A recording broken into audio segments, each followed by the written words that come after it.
একটা সুষ্ঠু ইলেকশন করতে হলে নিয়মটা সুষ্ঠু থাকাটা খুব ইম্পর্টেন্ট, যেটা হয়তোবা একদম প্রপার ছিল না। কিছু কিছু জায়গা আমাদের সংশোধন করতে হয়েছে। তো এই জিনিসগুলো আমরা যে শুধু করেছি তা না, আমি যে থ্যাঙ্কস দিয়েছি অ্যাডপ্ট কমিটিকে, ওনারা সবচেয়ে বড় রোল প্লে করেছেন। অ্যাডপ্ট কমিটিতে যারা ছিলেন তারা প্রচণ্ড পরিশ্রম করেছেন, আমরা দেখেছি। আমরা হয়তো বা মিটিংয়ের দিন অ্যাটেন্ড করেছি, কিন্তু তারা কিন্তু প্রতিদিন কাজ করেছে। মিলন ভাই, আপনি নিজেও বললেন যে আপনারা লোয়ার লেভেলের দিকে একটু চ্যালেঞ্জটা বেশি দেখেন আর কি, যেহেতু আপনারা ফার্স্ট ক্লাস ক্রিকেট যারা খেলে বা লিস্টেতে যারা খেলে তাদেরকে আপনারা চিনেন বা আপনারা নিজেরাও খেলেছেন, সেই জায়গা থেকে এখানকার সমস্যাগুলো জানেন। কিন্তু কোয়াবের অনেক চ্যালেঞ্জেস ছিল, কিন্তু আপনাদের এখন যে কারেন্ট সিস্টেমটা সেখানে হচ্ছে ফার্স্ট ক্লাস ক্রিকেটার এবং হচ্ছে এক্স ন্যাশনাল টিম প্লেয়াররা এখানে আছেন আর কি মেম্বার হিসেবে। তো এই যে first division, second division, third ডিভিশনের প্লেয়ারদেরকে আপনারা কীভাবে অ্যাকোমোডেট করবেন এবং তাদেরকে অ্যাকোমোডেট করে তাদের সমস্যাগুলো আপনারা কেউ শুনবেন, এই ব্যাপারে আপনাদের কোনো চিন্তা ভাবনা? আমি অলরেডি এইটার মনে ক্লিয়ার করেছি যে প্রত্যেকটা সেক্টর থেকে প্রতিনিধি থাকবে। ফার্স্ট ডিভিশন বলেন, সেকেন্ড ডিভিশন বলেন, আমরা অলরেডি সেটা ঠিকও করে রেখেছি। তাদের সাথে কথাও হয়েছে, তারাও অবগত।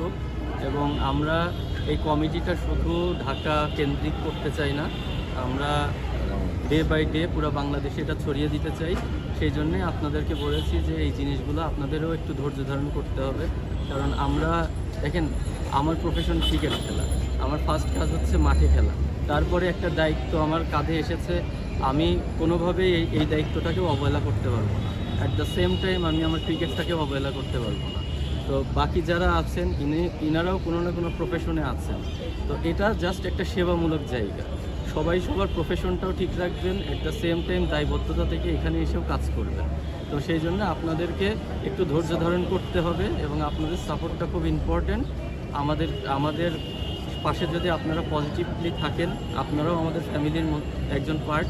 তো আমরা ইনশাল্লাহ সামনের দিকে ভালো কিছু করতে পারবো। দেশের অনেক দেশে আছে যারা ক্রিকেটারদের সংগঠন খুব স্ট্রং, স্পেশালি ইংল্যান্ড, অস্ট্রেলিয়ার মতো জায়গাতে তারা বোর্ডের সঙ্গে স্যালারি নিয়ে দিন দরবার রেগুলার করে। ন্যাশনাল কন্ট্রাক্ট বলেন বা ডোমেস্টিক কন্ট্রাক্টের আগে প্রতি বছরই তাদের বোর্ডের সঙ্গে দিন দরবার হয়। এখানে মিঠু ভাই আছেন বোর্ড ডিরেক্টর। ব্যাপারটা অনেক সময় সাংঘর্ষিক হয়ে যাবে বা সরাসরি প্রতিপক্ষ হবেন, এরকম একটা জায়গায় যেতে হতে পারে। সো কোয়াব সেই জায়গাটা যেতে পারবে কিনা বা অতটা স্ট্রং হতে পারবে কিনা, কিংবা ফিউচারে আপনারা আশা করেন কিনা যে ওই জায়গাটায় যাবে, অতটা স্ট্রং ভিত কোয়াবের হবে? দেখেন, আমরা আসলে কোনো কিছু একটা জিনিস দুইভাবে আদায় করা যায়। একটা হচ্ছে রিকোয়েস্ট করে সুন্দরভাবে প্রেজেন্ট করে আদায় করা যায়, আর একটা জিনিস হচ্ছে ফাইট করে। আমরা ডেফিনেটলি চেষ্টা করব তাদের সাথে সুন্দর একটা সমঝোতার মধ্যে সব কিছু সমাধান করার। এরপরে যদি না হয়, আলটিমেটলি আমি যেহেতু প্লেয়ারদের স্বার্থে এসেছি, প্লেয়ারদের পক্ষে আমার কথা বলতে হবে। তাতে যদি বোর্ডে যদি কেউ অখুশি হয়, সেটা তো আমার কিছু করার নেই। কারণ আমার বর্তমান প্লেয়ারদের প্রতিনিধি হিসেবে যেহেতু এসেছি, আমার তাদের স্বার্থটাই আগে দেখতে হবে। মিঠুন ভাই, এইখানে এই প্রশ্নটার সাথে সম্পূরক প্রশ্ন যদি করি, আপনি বিপুল ব্যবধানে জয়লাভ করেছেন, তার মানে হচ্ছে প্লেয়ারদের আপনার প্রতি পূর্ণ সমর্থন আছে, বর্তমান এবং এক্স প্লেয়ার। বিসিবিতে এবার ইলেকশনে যে দুইজন মেইন হেভিওয়েট ক্যান্ডিডেট আছেন, তারাও কিন্তু কোয়াবের ভোটার, তারাও ক্রিকেটার এবং ক্রিকেটের সাথে সংশ্লিষ্ট।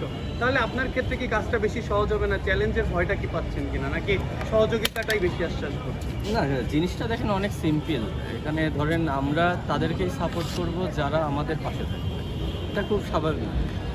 এখানে কে ক্যান্ডিডেট সেটা আমাদের জন্য ইম্পর্টেন্ট না।